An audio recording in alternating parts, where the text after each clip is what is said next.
turismo, el tema de la formación prácticamente no existe.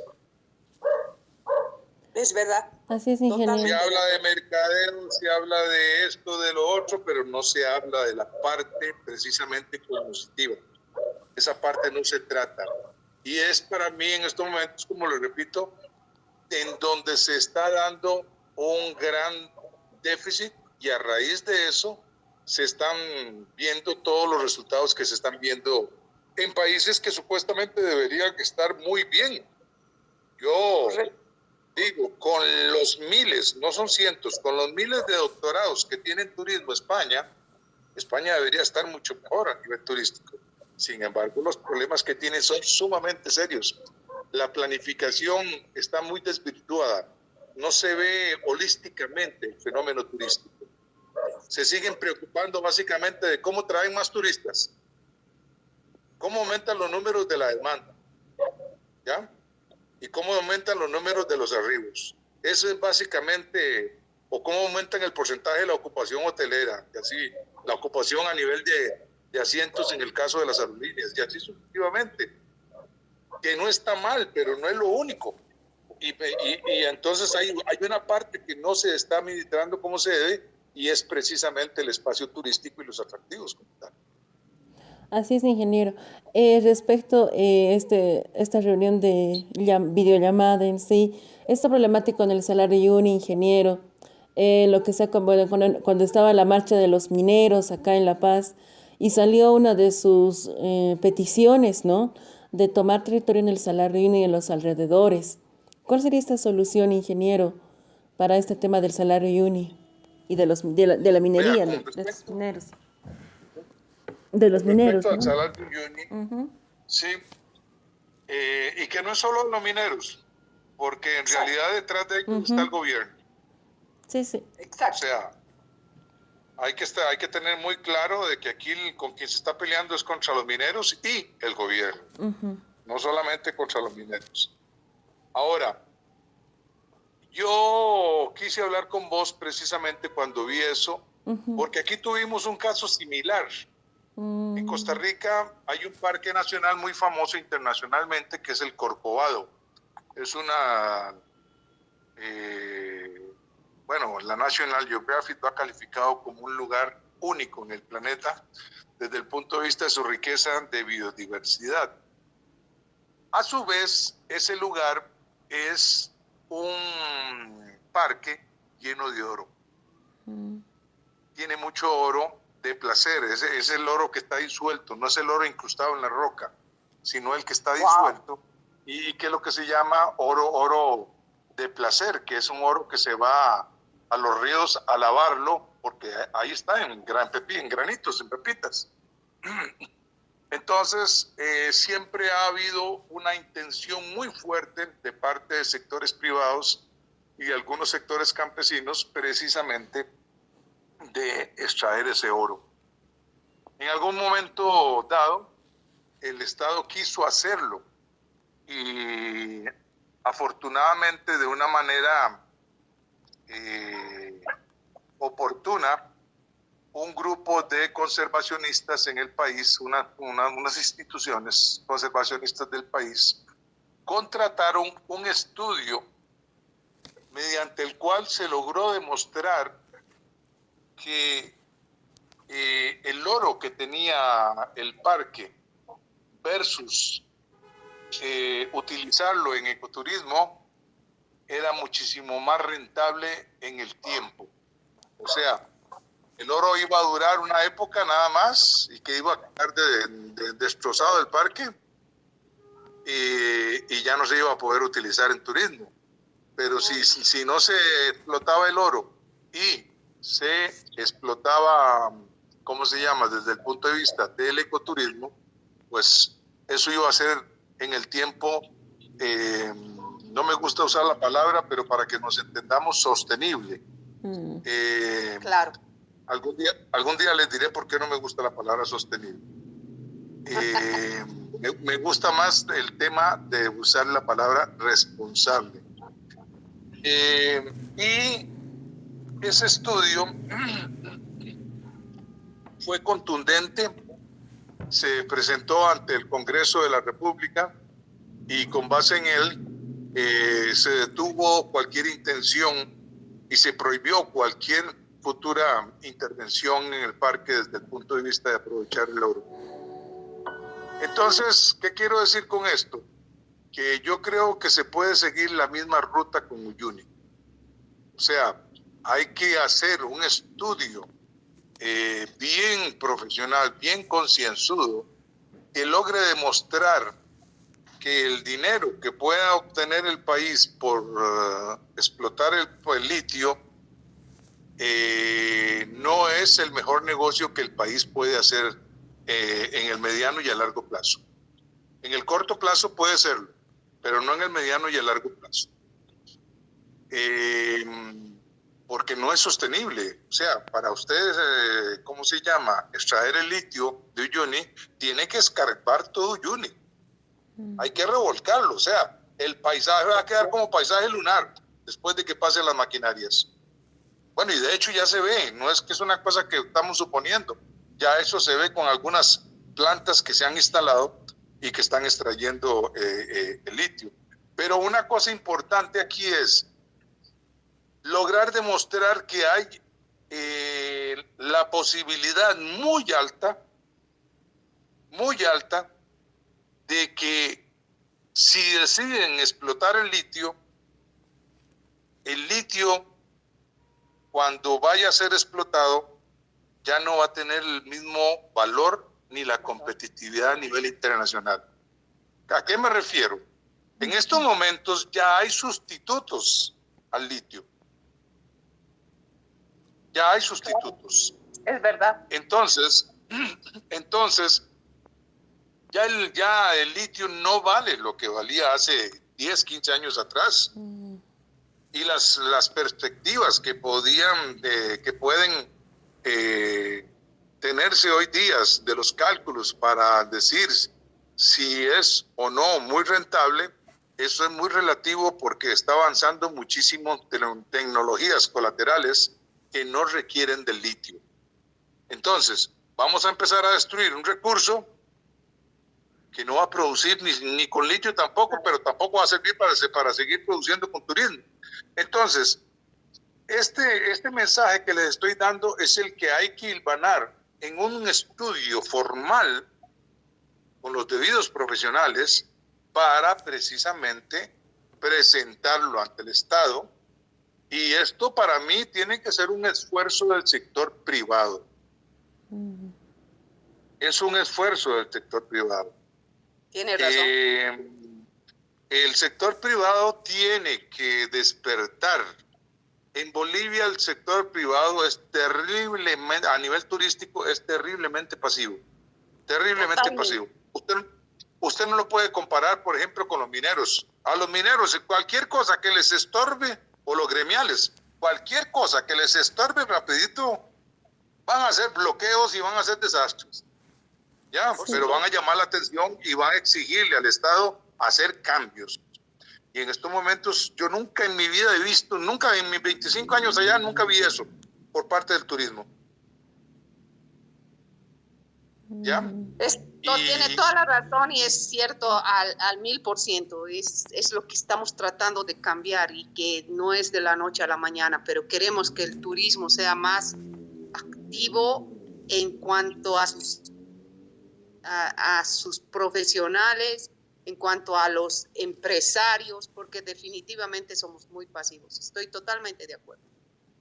Una cosa que a mí me llama poderosamente la atención, señora María Eugenia y Pamela, sí, no sé si ustedes se han percatado, pero yo voy leyendo todos los mensajitos que suben al chat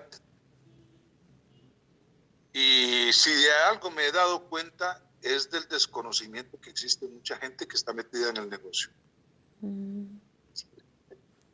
Mucha gente usa el chat y a mucha gente este chat le habrá quedado de maravilla para salvarles su negocio a nivel turístico porque le recurren a Pedro, Juan, María o al que sea para que le salve la campana y le pueda satisfacer una demanda que tiene en un momento determinado. O incluso aclarar algún trámite que supuestamente debería tener muy claro si está detrás de un escritorio en una agencia de viajes o en una tour operadora.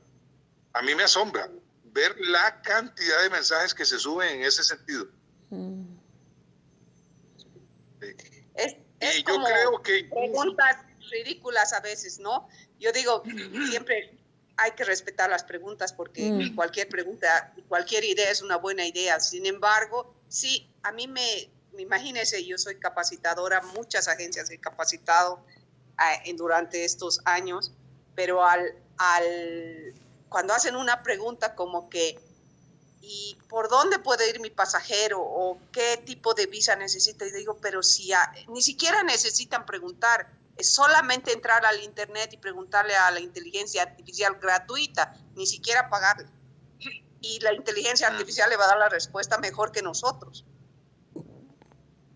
Sí, sí, sí.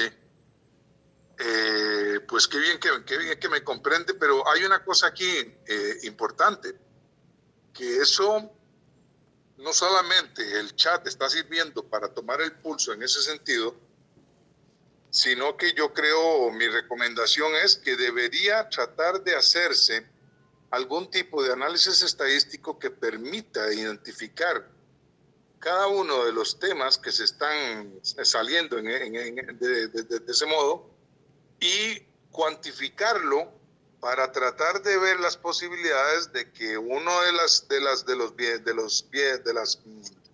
las cosas buenas que haga el chat sea responder con programas de capacitación a esos grupos de personas. Si hay deficiencias, hay que empezar a mejorar eso. No se trata solamente de que la persona haga la pregunta y que se le satisfaga con una respuesta X o Y, sino el hecho de cómo empezamos a mejorar el conocimiento en el gremio. Totalmente. Se les ha ofrecido. Y eso no tiene que ver. Sí, Ajá. Se les ha ofrecido. Sí, de esto, gracias. Es algo que lo hemos visto. Pamela y yo hemos charlado independientemente, extra grupo, y hay muchos proyectos y muchos planes para capacitar, para mejorar, pero como usted dice, y es algo que lo hemos notado, hay tal pasividad que cuando uno hace una encuesta, yo he pasado encuestas montones, porque no, Pamela le consta, he debido pasar unas 100 encuestas en diferentes momentos. ¿Sabes algo sobre visas, por decir? No sé. ¿Te gustaría pasar un curso? Sí. ¿Cuántas personas contestan del grupo? Obviamente tengo las estadísticas. 30, 40, de 500 y pico personas que son, casi 600. Y me pasa lo mismo en la página de Facebook y me pasa lo mismo en el grupo, le pasa lo mismo a Pamela en su página. Son las mismas personas que participan siempre, son 30 o 40, exagerando. Y el resto no, porque así son de pasivos, o sea, esperan que se hagan las cosas, cuando estén hechos dicen, bueno, ya, quizás vamos a participar. O más grave aún, es el hecho de que consideren que no necesitan capacitarse, que eso lo vi mucho allá. Allá vi mucho una arrogancia terrible en empresarios que no tenían ni idea de muchas cosas que estaban tratando de hacer. Es verdad, totalmente. Sí. Y lamentablemente eso incluso pasa ¿cómo se llama? Con mucha gente que está involucrada de parte de ONGs en el desarrollo de turismo rural comunitario. Pasa muchísimo. Es la misma cosa. O sea, hay un desconocimiento bárbaro y sin embargo son los grandes consultores en turismo rural comunitario. Y están haciendo cada proyecto que por Dios, ayúdeme a entender porque no lo entiendo. Pero bueno, volviendo al tema Uyuni. Definitivamente el tema Uyuni, bueno, sería una lástima perder Uyuni y la posibilidad es muy alta, sin lugar a dudas. sin lugar a dudas, porque el gobierno está con todo el hambre de entrarle y de entrarle fuerte. Y de eso se están valiendo precisamente los mineros. Sin embargo, no hay como un tire y encoge todavía entre mineros y el gobierno, por el tema de que el gobierno obviamente ha hecho ya algunos contratos con Rusia y con China, y hay ciertos compromisos y obviamente eso es algo en lo cual no necesariamente los mineros están considerados, y no sé qué va a pasar ahí, pero quizás una cosa que aquí funcionó, que yo no lo vi pasar desgraciadamente en Bolivia, es el tema de la internacionalización de nuestro fenómeno de conservación. Muchas entidades internacionales están al tanto de lo que Costa Rica ha venido haciendo, y eso ha permitido que se internacionalice la temática de la conservación de la naturaleza en nuestro país. Y de eso nos hemos aprovechado. ¿Qué quiero decir con esto?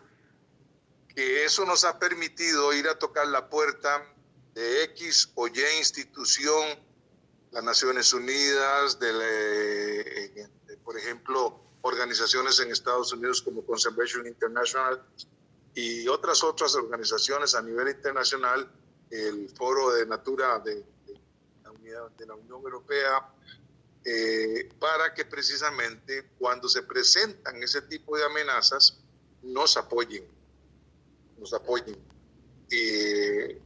Eso es algo que yo nunca vi en Bolivia, tampoco en el tiempo que estuve allá. Si bien es cierto, había muchas organizaciones tipo ONGs, fundaciones u otras entidades que daban donaciones para hacer proyectos de conservación, incluso con el mismo tema de la venta de bonos de carbono, que fue precisamente con lo que recaudó mucho dinero una fundación como FAN de Santa Cruz de la Sierra. Claro. No sé. Claro. Y otras fundaciones que existen en Bolivia. Pero bueno, eso es una de las cosas que en vez de fortalecerlo, el gobierno precisamente lo cercenó.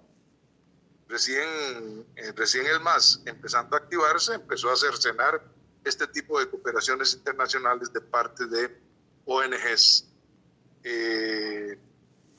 con la famosa consigna del imperio, ¿no? Así que no sé, porque yo lo veo honestamente, siendo objetivos, lo veo muy difícil. No es una lucha fácil, fácil.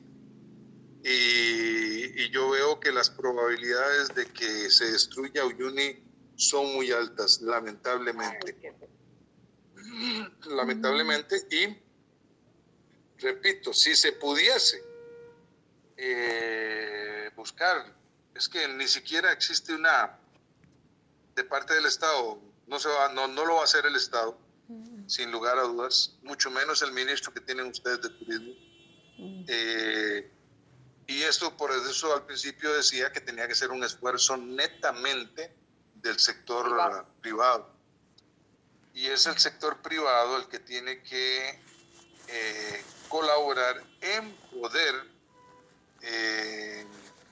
generar una movilización nacional e internacional que trate de generar un contrapeso, y que se logre sentar al gobierno, en la mesa para tratar de negociar qué es lo que se va a hacer finalmente.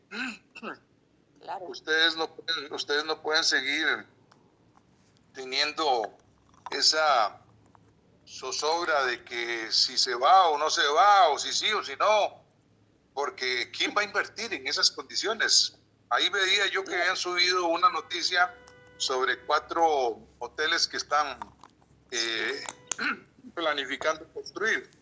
Bueno, yo me pregunto, ¿quiénes son los que están construyendo eso y si estarán conscientes de la amenaza que tienen encima? porque esa inversión que hoy están haciendo y que posiblemente abran hasta el año entrante ya los hoteles, bueno, ¿y cuánto les va a durar? Y van a poder recuperar la inversión si es que empiezan a hacer ya la repartición de Uyuni para hacer la explotación de litio. Hay una incertidumbre enorme, enorme. Es verdad. Es verdad. Y de alguna manera es una incertidumbre que también se da en otras áreas. Por ejemplo, las invasiones al territorio del Parque Noel Kempff están a la orden del día. Las invasiones en Mamboró igual, las invasiones, yo no sé cómo estará el Madidi, pero muchísimas áreas, vea hasta el tema de los incendios en la Chiquitania, es un tema de no acabar. No toma todavía conciencia el Estado, desde el punto de vista de gobierno, de la importancia de la conservación de la naturaleza.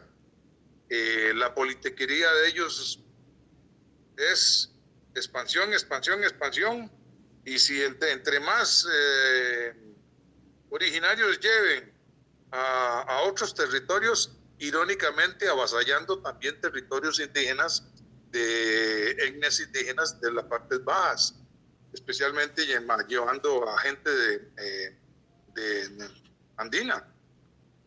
Entonces, es una problemática sumamente seria. Yo no veo particularmente, no es que sea pesimista, pero todo lo contrario. Generalmente tiendo a ser muy optimista. Pero conozco, como le dije, muy bien. Yo estuve los primeros 14 años de Evo Morales estuve allá, y antes de eso estuve ahí también con el MNR, con el ADN, con de todo, ¿sabes?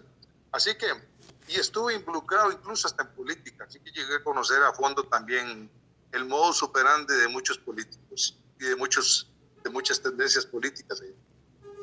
Así que yo veo realmente una misión imposible. No es que le esté echando agua fría y que le esté diciendo de que no haga esto o lo otro, pero sí que tomen conciencia de cuál es el gigante con el que están tratando de enfrentarse. Verdad, estamos enfrentando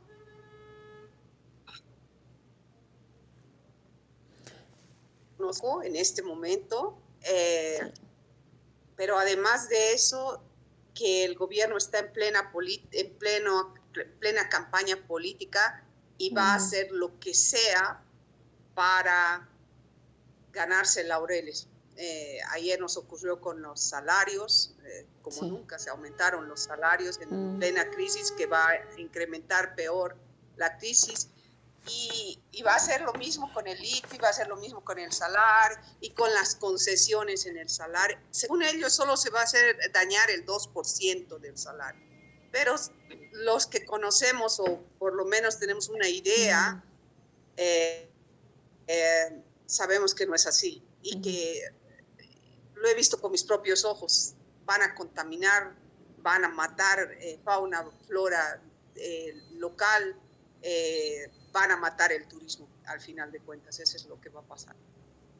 Comentan ellos, ingeniero y Mauge, de que alrededores, dice, quieren entrar, ¿no? He compartido esa noticia igual en el grupo, y realmente es espeluznante e impactante al mismo tiempo, porque sabemos que el destino turístico dado por la World Travel hace años atrás y ganado ese premio es Salar de Uyuni. Exactamente. Sí. Y la BBC acaba de nombrarlo entre los 15 destinos turísticos más fantásticos del mundo. ¿Y de qué nos sirve? Está excelente que nos nombren, pero primero que no podemos traer turistas, estamos en una crisis económica terrible, no podemos vender ni boletos, no podemos recibir dinero para hacer reservas hoteleras ni nada. Y en segundo lugar tenemos la amenaza más grande, encabezada por el padre de la patria, supuestamente el presidente, y por sus ineptos, perdónenme la palabra, sus ineptos secuaces como el viceministro de Turismo, que no apoyan en nada y no tienen una visión. precisamente desde Todos Somos Turismo, y por eso parte de esta entrevista es eso. Queremos dar a conocer que nosotros estamos interesados no en la solución fácil de aquí a 15 días. Nosotros tenemos que hacer que el turismo sea una política de Estado y que al ser una política de Estado, no importa quién suba ni quién esté, si es de izquierda, derecha, centro o adentro, no importa. Lo importante es que sigan con la misma visión. Bolivia, al igual que muchos lugares del mundo, incluyendo en este caso Costa Rica, Santo Domingo, que es realmente un ejemplo en lo que está creciendo en turismo. El Salvador, como usted dice, no se sabe el motivo, sí se lo sabe en cierto sentido, pero hay que investigar más. Y todo eso sin tener, y no estoy menospreciando ningún país, cada país tiene su encanto, pero Bolivia es un poquito de todo. Un poquito de todo. Tenemos montañas. Es un gigante dormido. Exactamente. Es un gigante dormido. Y yo lo dije en varias oportunidades. El día que Bolivia despierte y se decida ser destino turístico internacional, va a temblar el resto de destinos a nivel internacional. Exactamente. Mientras tanto, no. Y esa es la lucha que tenemos. Así como usted en este momento nos dice, está difícil, es muy difícil, más en un año electoral y en un año en que el presidente no solo ahora es presidente, quiere ser nuevamente presidente, por lo tanto está en plena campaña. Entonces, en un año que es así, va a ser peor, porque todas las políticas que está tomando no son para el beneficio del pueblo, es para beneficiarse a sí mismo con votos y nada más. Entonces, da mucha pena. A veces me entra la nostalgia y el pesimismo, que no es característica de un profesional del turismo. El profesional del turismo normalmente es positivo, pero llega al pesimismo como con estas cosas. Pero creo firmemente que no podemos luchar ahorita por decir, bueno, vamos a salvar el salar en 2 meses. No, lo vamos a salvar al salar mientras tengamos políticas adecuadas para salvar al salar, y no solo al salar. Hay pequeños salares ahí cerca que también los van a dar en concesión. ¿Y por qué? ¿Con qué derecho? ¿Quién les ha dicho que tienen que dar eso? Si eso es una mina de oro, entre comillas, para el turismo. Y ¿sabe qué? Yo creo que ahí podemos unirnos mucho con el norte de Chile. Las empresas chilenas explotan el Salar de Uyuni muchísimo a nivel turístico. Muchísimo. A veces hay más turistas de ese lado que del nuestro. Y entonces, ¿cómo? Perdón, señora María Eugenia. Ese es un punto crucial el que usted acaba de mencionar. Crucial porque cuando nosotros tenemos intereses económicos amenazados, es una oportunidad para hacer que la persona reaccione ante la amenaza. Porque muchas veces no han logrado dimensionar dichas amenazas. Pero si se les dimensiona adecuadamente y se les demuestra que están al punto de perder el negocio, ahí ya la cosa cambia. Y entonces puede ser que ustedes hagan que esos empresarios chilenos se hagan aliados al movimiento que ustedes quieren generar en el lado boliviano. Ingeniero, tenemos un zumbido de su audio, por favor. ¿Qué será? No sé. A mí la tecnología es como que me hablen chino. No, puede ser que esté tenga otro micrófono abierto o algo así de repente, o algún aparato telefónico o no, la computadora lo que está la mueve. Sí, Tal vez voy a ver. hace Déjeme acopio, cerrar aquí. hace acopio, ingeniero, sí, sí. Sí, se están acoplando, sí. Mm. Vamos a ver. Sí, no Un se preocupe. minuto. De todas maneras, ese punto, por ejemplo, es algo que tenemos que tomarlo en cuenta. Te he pensado hablar con los empresarios fuertes que hacen el solar. Ahí también tenemos que entrar un poco en pelea con los mismos empresarios bolivianos, porque claro, ellos protestan de que por qué Chile trae turistas a Bolivia. Y bueno, y porque sí, pues si nosotros no despertamos, está bien que el Chile despierte. Al final de cuentas, igual están promocionando Bolivia, que al final nos sirve de una u otra manera y igual están entrando divisas a nuestro país de una u otra manera. Entonces pienso que no importa quién traiga a los turistas, lo importante es que los traigan. No, pero sí les debería importar. O sea, dentro de un contexto de la política de desarrollo y gestión turístico, nunca es sano que se permita operar a operadores internacionales, valga la redundancia. Eso nunca es sano. Claro, no es sano, pero como no hay políticas, volvemos a lo mismo, el huevo o la gallina, ¿no? No hay políticas que nos defiendan. No hay políticas claras o establecidas para que el empresario chileno venga trayendo gente sin aportar impuestos, sin aportar nada al país, simplemente ingresando divisa con los turistas. Estoy totalmente de acuerdo, pero no hay una política, no hay una defensa al empresario boliviano, al empresario turístico. Se han peleado, ha habido un montón de problemas, pero no hay, ni siquiera hay seguridad jurídica para nadie, ni para unos ni para los otros. Entonces, en este momento lo único que tenemos que hacer es, bueno, muy bien, quieren seguir operando, nos unamos a la pelea, pelearemos porque el salar no sea contaminado, pelearemos porque el salar no los repartan como si fuera una torta y lo destrocen como usted ha dicho, ¿no? Como que después lo único que tengamos para ver sean cráteres sucios de luna. Sí, así es. Veo que ya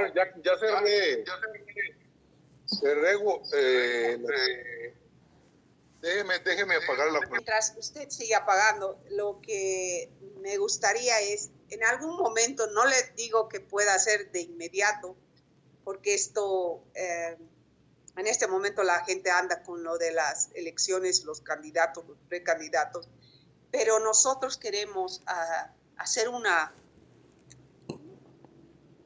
conferencia a nivel nacional, quizás virtual, porque en este momento no se nos permite otra cosa, somos una agrupación que está solventándose a sí misma, no estamos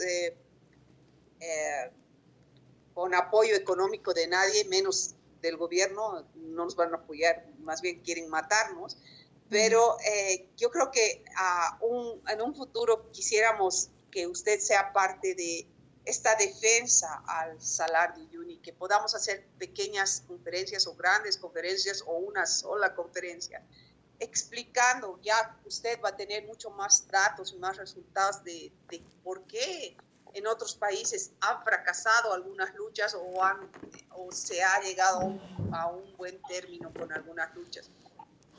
Ese sería nuestro aporte porque, como le digo, va a ser mucho en este momento. Son 6 meses que, bueno, por suerte no son tantos, pero hasta agosto son como 4 o 5 meses y hasta que suba el nuevo gobierno, hasta noviembre, que tenemos que lograr que estar en el ojo del huracán y hacer que haya una política de Estado. Y una de las principales debería ser esta de la defensa, no solamente del Salar de Uyuni, es importantísimo, pero como usted ha mencionado, el Parque Noel Mercado, de lugares como me decía del Madidi, lastimosamente en el Madidi la explotación de oro está terrible, está envenenando incluso comunidades enteras de personas el mercurio, porque es lastimosamente lo que usan, y está matando, imagínese el delfín rosado, que el bufeo, que es uno de los animales propios de nuestro país y del Amazonas, y lo teníamos nosotros en abundancia en los ríos, y resulta que gracias al mercurio también está muriendo. Y no, ni le cuento cuántas especies, ¿no? de fauna y de flora. Lamentablemente. Lamentablemente. Así que mientras usted termina de apagar, queremos comprometerlo a eso, ¿no? Que en algún momento... Bueno, ya apagué la computadora y no. Ya apagué la computadora y veo que no, que el problema sigue. Le cuento que entonces, qué raro, porque normalmente eso funciona porque está acoplado a otro equipo, pero si usted no tiene otro equipo prendido, no tendría por qué. No. Pero bueno, pero me entienden. Lo entendemos perfectamente, además hemos disfrutado mucho de todo lo que usted ha contado. Bueno, en el caso de esa invitación a participar, muchísimo gusto. Sabe que estoy dispuesto a aportar mi grano de arena. Bolivia para mí es mi segunda patria. Así que en eso podemos organizarnos. Pero yo creo que la bandera Uyuni tiene que ir colateral a la bandera turismo desde el punto de vista nacional. Claro. Porque no se hace nada luchando por un destino como es el caso de Uyuni, si sigue el descalabro turístico en todo el país. Por supuesto. Es que la bandera del turismo, precisamente la agrupación se llama Todos Somos Turismo, o Turismo Somos Todos, precisamente por eso, porque no podemos luchar por sectores o porque, lucharemos por los gastronómicos. No, señores, miren, si no luchamos por absolutamente todos, si no luchamos por primero tener una política de Estado, tener una seguridad jurídica, tener reglas claras de juego para cualquiera, apoyarnos, pelear, levantar la voz, gritar. ¿Por qué no podemos gritar nosotros si gritan todos los demás y se les conceden las cosas? ¿Por qué no nosotros que tenemos justificativo? El turismo es todo, es absolutamente todo. Está incluida la defensa a la fauna, la defensa a la flora, la defensa al territorio. Están incluidas las leyes, están incluidas absolutamente todo. El turismo es todo. Todos tenemos que ver con el turismo, absolutamente todos. Entonces usted tiene que ser una lucha de todos, porque no sirve que sea la lucha solamente de los operadores turísticos que hacen o explotan turísticamente el Salar de Uyuni. ¿Y qué? Entonces van a ser 5 gatos locos gritando y vamos a lograr algo con esos 5 gatos locos. Y por ahí ni siquiera son los dueños, pueden ser hasta los empleados que estén gritando, y los dueños no se involucran porque no. Entonces, definitivamente usted tiene mucha razón. Si no nos involucramos todos, si no involucramos esto como una cosa global que va más allá de lo que es el Salar de Uyuni, es Bolivia. Bolivia tiene que luchar. Eso tiene que ver mucho con volviendo a lo primero que hablaba yo, el tema del conocimiento. Mucha gente que está metida en el sector turístico,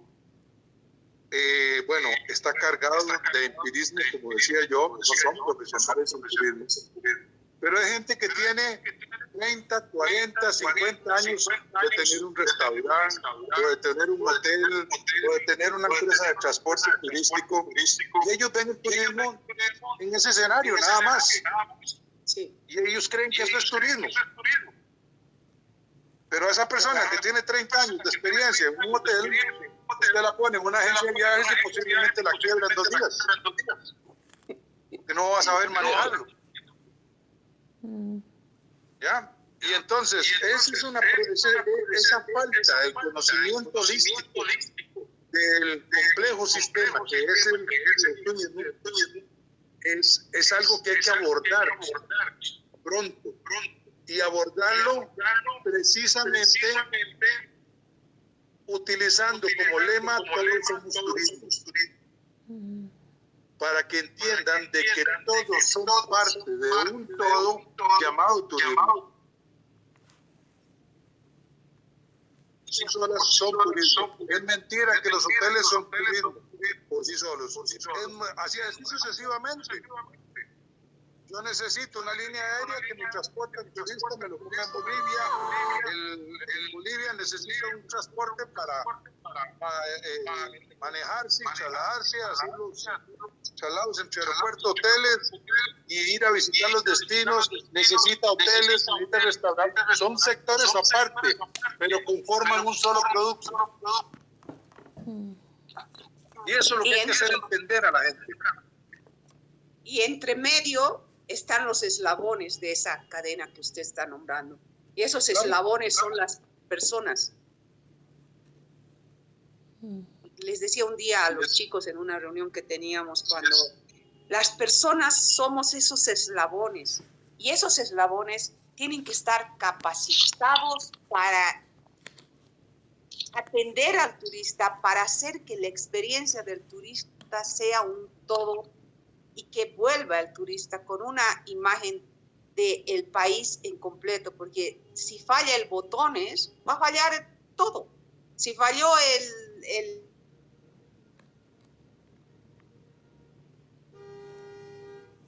Aramauje se le ha parado también. Sí, perdí el sonido de ella. Sí, ingeniero. El turista viene motivado por una emoción, ¿no? Entonces yo creo que esa motivación y esa emoción no hay que apagarla, ¿no? Más todo lo contrario, activarla mejor, pero siempre hay esas falencias, ¿no? Acá en Bolivia, bueno, la inseguridad turística es abundante, ¿no? Entonces en esa parte sería también bueno saber esa perspectiva de ingeniero, cómo se puede tener una seguridad turística, ya que hay otros países que sí son seguros, pero lastimosamente en Bolivia no lo es. Eso es un problema de alguna manera muy cultural también. Por ejemplo, el tema de los bloqueos, ese es un cáncer que tiene que superarse tarde o temprano, y ojalá entre más rápido mejor, porque precisamente es lo que ha hecho que mucha gente muchos tour operadores no envíen turistas a Bolivia. Ese tema de los bloqueos, eso es algo gravísimo. Y desgraciadamente es algo terriblemente cultural.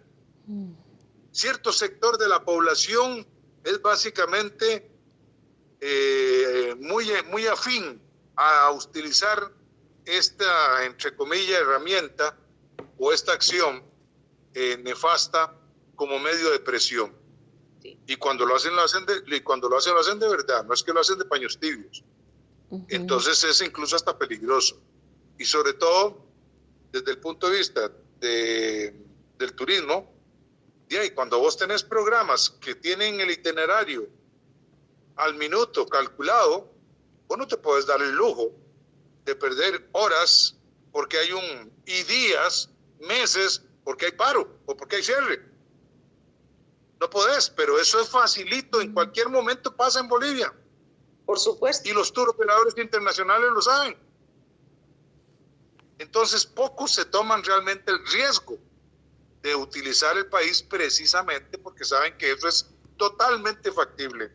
Hoy sí, mañana no, o quizás, o tal vez, pero el turismo no está para esa zozobra. El turismo requiere seguridad plena de que el cliente que envía hoy va a vivir la experiencia lo mejor posible. No se le envió para que vaya a pasar penas. No. El turista está pagando para ir a pasarla muy bien. Correcto. Y no para que le hagan perder el tiempo. y no para sufrir, Entonces, porque es sufrimiento. A ver, el estar entre medio de mineros que le están, aunque sean petardos, no son dinamitas, pero uno siente esa explosión 20 veces en su oído, se asusta.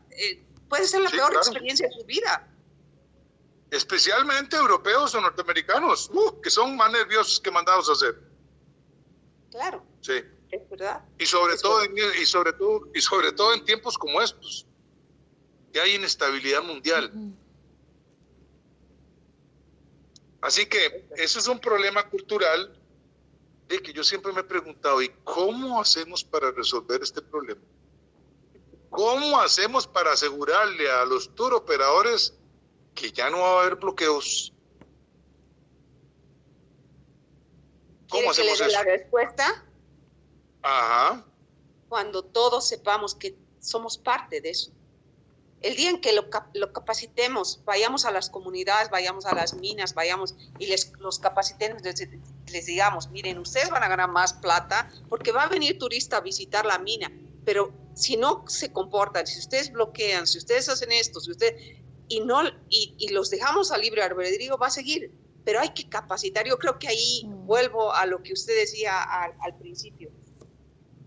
No nos damos cuenta que la capacitación tiene que ser a todo nivel. Usted que conoció Bolivia, tiene que ser para la dulcera de la esquina que vende dulce o somo en Santa Cruz. Ella también le va a vender un vaso de somo a un turista. Entonces yo tengo que tenerla a ella capacitada. Y no solo a un turista extranjero, tengo que tenerla capacitada para atender a un colla, a un camba o a un chapaco de la misma manera.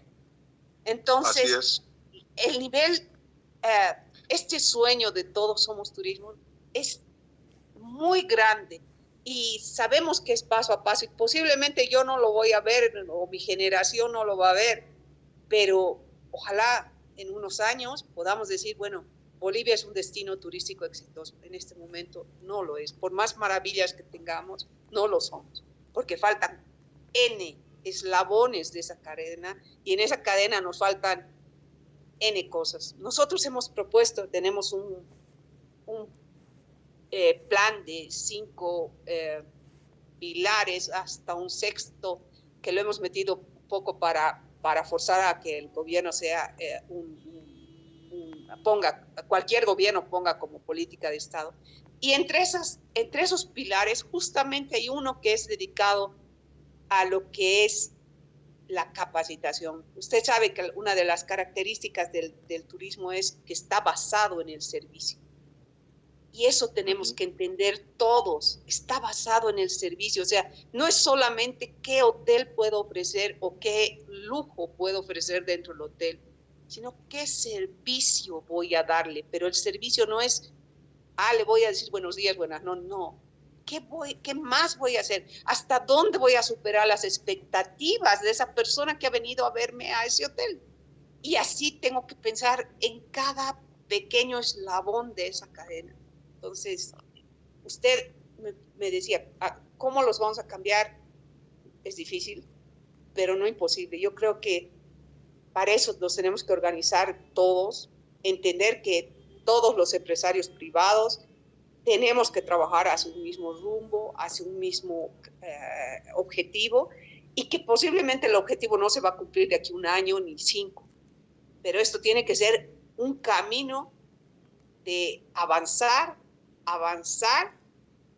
sin pausa, pero con prisa hasta donde podamos llegar. Bueno, ojalá, como le digo, de repente yo no lo voy a ver, tengo casi 60 años, quizás no lo voy a ver, pero bueno, que lo vean mis sobrinos o los hijos de mis sobrinos, pero que vivan en un país que sea un destino turístico exitoso.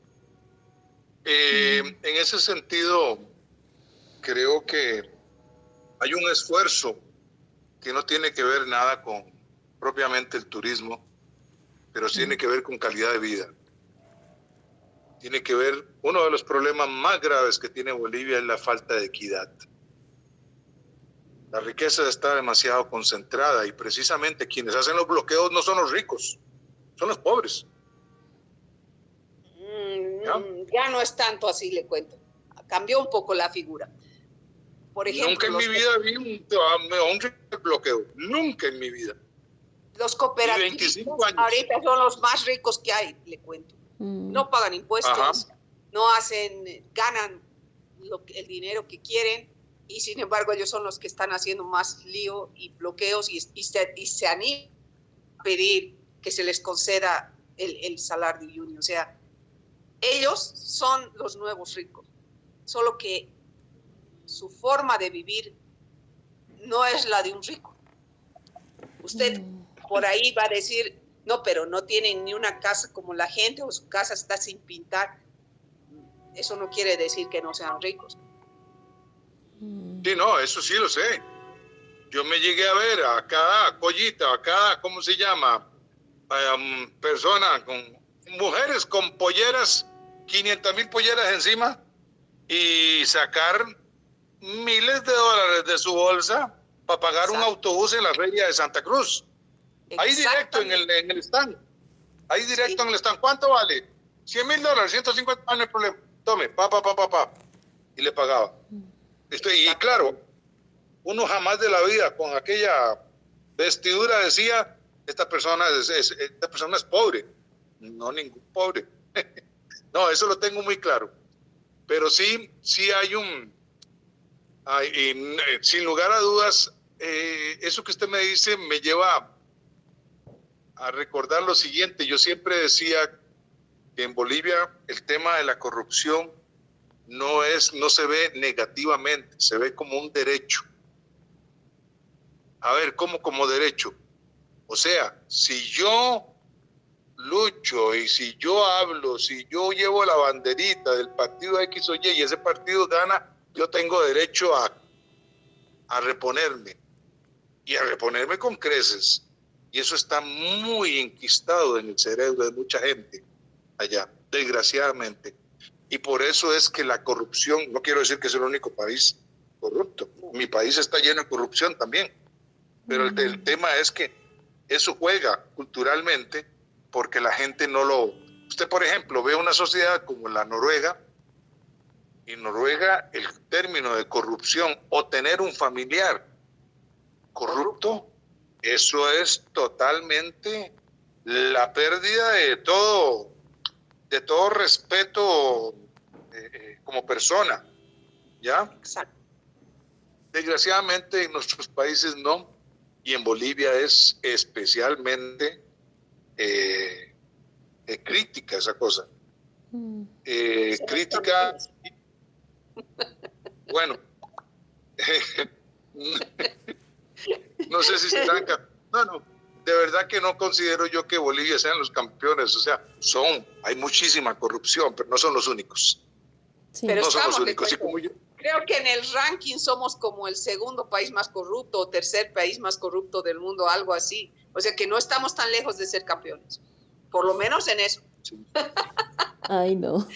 Así que, bueno, si se deciden a hacer una aventura esa como la que usted propone con respecto a empezar a generar ciertos encuentros, foros para discutir, lo único que yo le propongo en ese sentido sería que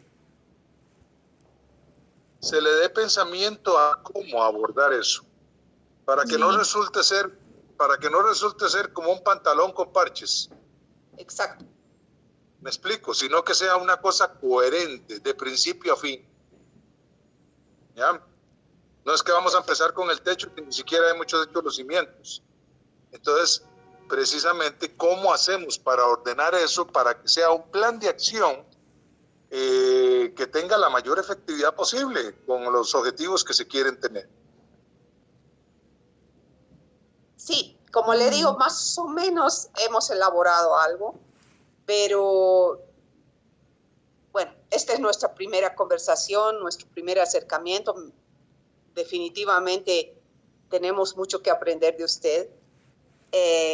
Y bueno, la idea es que en base a lo que ya hemos tenido un plan de acción y obviamente viendo lo que va pasando día a día, que es complicado, estamos definitivamente en un momento muy crítico, pero viendo lo que está pasando día a día, ya más o menos para el 18 de mayo, calculo yo como que, aunque no se van a resolver las cosas, pero por lo menos vamos a saber quiénes van a ser los candidatos. Y la idea es, ok, muy bien, nuestra base tiene que ser que el turismo sea una política de Estado, con los que van a ser gobierno, los que quieren ser gobierno, que son muchos, pero de ahí empezar, o sea, muy bien, señores, ¿qué me proponen para que esto sea una política de Estado? ¿Qué van a hacer ustedes por el turismo? ¿Qué plan tienen? Pero que sea un plan bien elaborado, no que me digan, sí, pensamos hacer, porque hicimos unos conversatorios precisamente de eso, y la verdad es que solo son sueños, o sea, pareciera que no tienen mucha información estadística o quizás mucha información, no sé, de primera mano, o que definitivamente lo único que quieren es mostrar que ellos van a ser los mejores. Pero definitivo es ese más o menos, esa es la base que queremos poner. Muy bien, haremos un cimiento que sea sobre la base de que el turismo debe ser una política de Estado, sin importar quién suba. Y para eso necesitamos comenzar a pelear por un todo. Uno de los ejemplos es Salar de Uyuni, otro ejemplo Madrid, y podemos poner miles de ejemplos. Las líneas aéreas, es terrible lo que está pasando con las líneas aéreas todos los días en Bolivia, especialmente con el monopolio con BOA. Entonces hay muchas cosas por las que luchar, pero como usted dice, no podemos ser vagos en la lucha. Hay que hacer algo. Doña María Eugenia, le propongo que dentro de ese contexto se trate de plantear una hoja de ruta precisamente con mira a esa visión global nacional, sectorial, con el fin de que cada candidato, sin importar de qué partido sea, capte qué es el turismo, no solamente económica, social y ambientalmente, sino incluso políticamente. ¿Qué significa? Por ejemplo, en mi país el turismo es la única actividad económica que ha democratizado la divisa internacional y la ha llevado a todos los rincones del país, al sitio más rural del país, más inhóspito del país. Ahí ha llevado el desarrollo, el progreso económico, el turismo. A través de eso se ha dado bienestar, y a través de ese bienestar se ha dado mejoras a nivel de la calidad de vida en las comunidades. Y entonces, políticamente, eso brinda estabilidad. El político que está esté detrás de eso, lo que va a llevar es estabilidad hacia esos territorios. Entonces, esa hoja de ruta, bien redactada y se le distribuye, incluso puede ser impresa y en video, pero yo creo que una cosa así bien sintetizada puede ser muy interesante en este momento. Para desde el sector vender, decirle a cualquiera, Pedro, Juan o María, ustedes son candidatos, perfecto, esto es lo que el sector necesita. No solo postularlo como lo que quiere, sino que esto es lo que se necesita. Y estas son las bondades que el país, la nación, va a tener con esto. Exactamente. Ese es, si usted me decía cuál es el fundamento de todo esto, es eso. Primero, en este momento, eso es lo que tenemos que hacer. No hay más, sí, porque estamos en un momento que no vamos a conseguir nada del gobierno, no vamos a conseguir absolutamente nada de nadie. Ya me lo han dicho, he estado en una reunión con el viceministro y más o menos me ha dicho, chao, hasta luego, el turismo no me interesa. Entonces lo único que nos queda es pensar muy bien, haremos los cimientos, ya que no tenemos cimientos, porque aquí en Bolivia el turismo es un poco, como se dice, de casa, porque o hemos heredado la tiendita de la esquina y le hemos hecho un poco mejor, le hemos puesto más mesitas para hacerle un restaurante y lo hemos vuelto en un snack, y nos hemos hecho así, no tiene tanto estudio el turismo antiguo, como que no son muchos años que hay licenciados en turismo. Entonces, definitivamente haremos cimientos y para eso los necesitamos a todos, pero haremos esos cimientos en base lógica, con pienso, como usted dice. Tenemos que marcar un sendero, un trayecto, decirles un rumbo. Esto es lo que queremos. A esto queremos llegar. Y les aseguramos que si llegamos a esto, no nos va a importar el gas, explotar oro o sacar litio. Vamos a ser más fuertes económicamente que muchísimo. Hay países que viven de eso. Sí. ¿Cómo no Bolivia? ¿Cómo no Bolivia, que tiene tanto? Totalmente de acuerdo. Mire, para mí Bolivia, la cantidad de turistas que hoy día recibe es absurdo. Es absurdo. Absurdo. Es un país que debería recibir más de 10 a 15 millones de turistas al año. Totalmente tiene todo para hacer eso. Tiene todo para hacer eso, y solamente piense en el impacto socioeconómico que eso implicaría para la nación. Ciertamente. No es soñar en el aire, eso no es soñar en el aire. No es soñar en el aire. Sigue muy lejos. Hay ejemplos. Tailandia, vámonos a leer la historia que está haciendo en estos últimos años sobre el turismo, y ellos se han fijado una meta y están trazando su economía en base al turismo, pero ellos han creado su turismo. Ellos han inventado este turismo. Han sabido aprovechar. Eso es lo mismo que hizo Dubái. Usted sabe que Dubái, en un momento dado, Dubái tomó conciencia, la familia real tomaron conciencia que el petróleo se está terminando, es finito. Y en un momento dado se preguntaron, ¿y qué va a pasar cuando no tengamos petróleo? ¿Qué vamos a hacer? Entonces, ellos contrataron un equipo de economistas y de expertos en diferentes campos que precisamente hicieron un análisis FODA al país ante la amenaza precisamente de la pérdida del recurso petróleo, y al final terminaron con la recomendación de que el país tenía que convertirse en un destino único a nivel mundial y aprovechar precisamente que estaba el país enquistado en una de las regiones de más millonarios en el mundo. Y eso fue lo que hizo.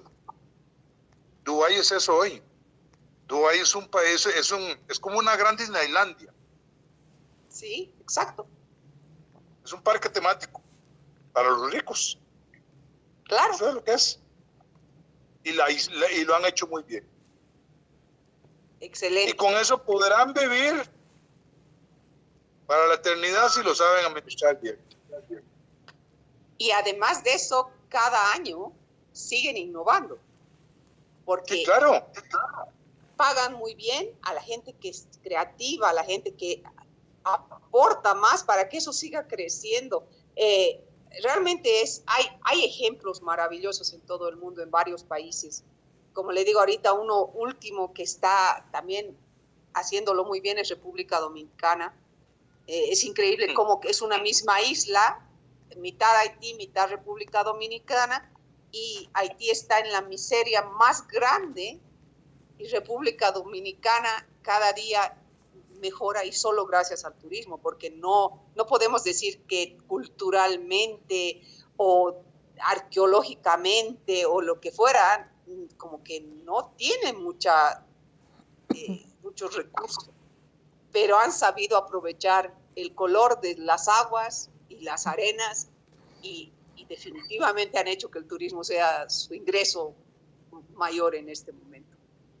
Totalmente de acuerdo. Nosotros tenemos todo, como le decía, tenemos todo. Bolivia es un sinfín de cosas. He creado una página justamente en Facebook que le hemos puesto un grupo que le puse volunturismo. Leí sobre esto del volunturismo, del voluntarismo en realidad, pero dedicado al turismo. Y decíamos, y mi idea es que en esa página comencemos a mostrar pequeñas cosas que de repente no se muestran. Ahorita estoy publicando fotos de gente que me manda de quizá Huayna Potosí o qué sé yo, que son un poco más conocidos.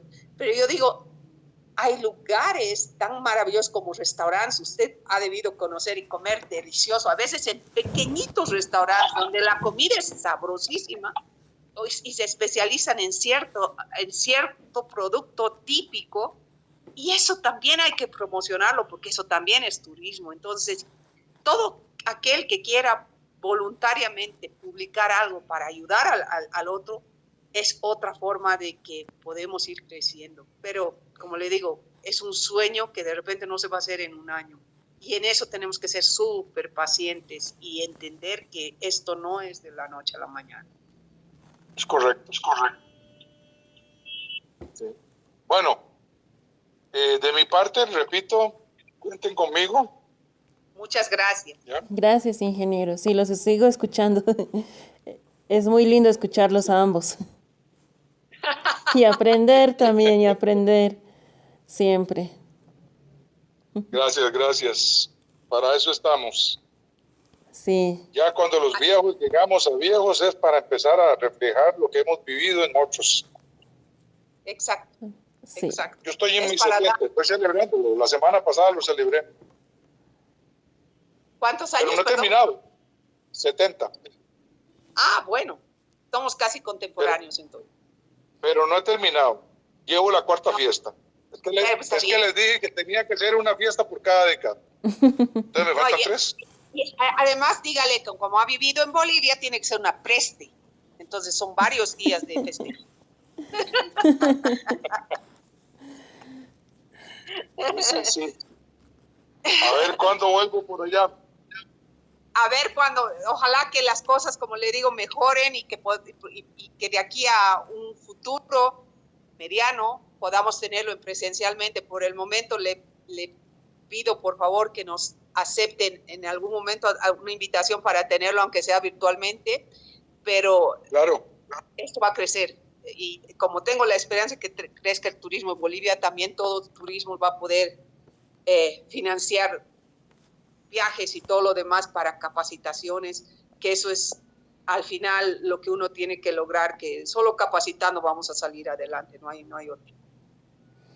Sí, así definitivamente. Es, así es, ingeniero, es verdad lo que dice Mauge.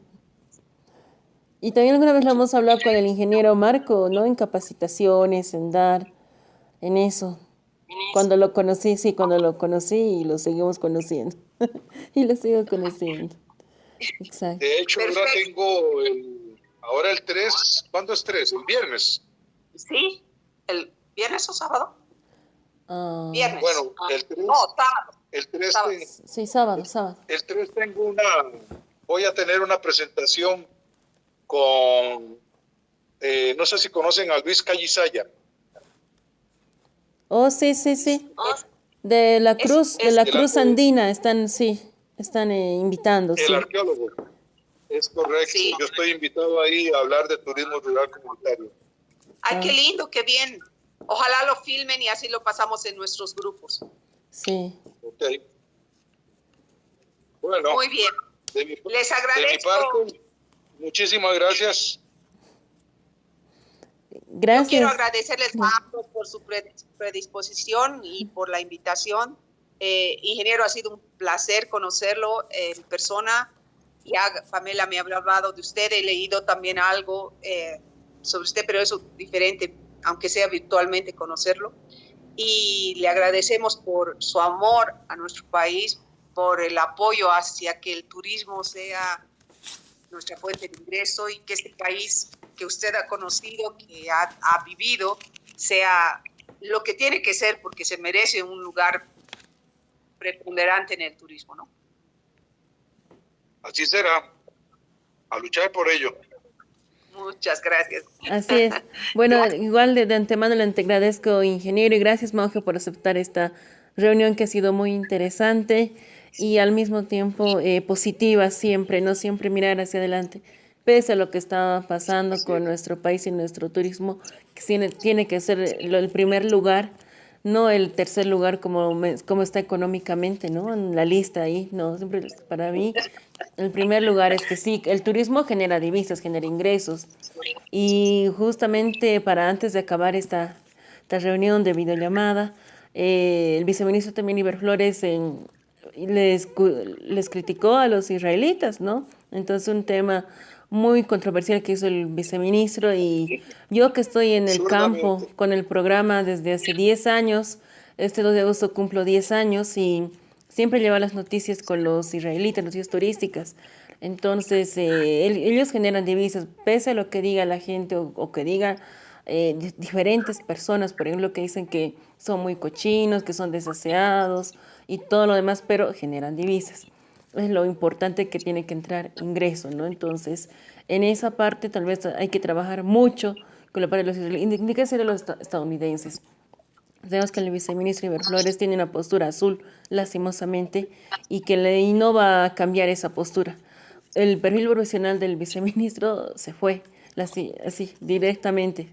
Entonces, esa es la postura que está manejando el viceministro, y tampoco no se ha metido en esta parte de los mineros, ¿no? Ya que han estado 2 días perjudicando al país, a los turistas, y en fin, bueno, ese es mi pequeñísimo aporte, del gran aporte que tiene tanto el ingeniero Marco como Mauge.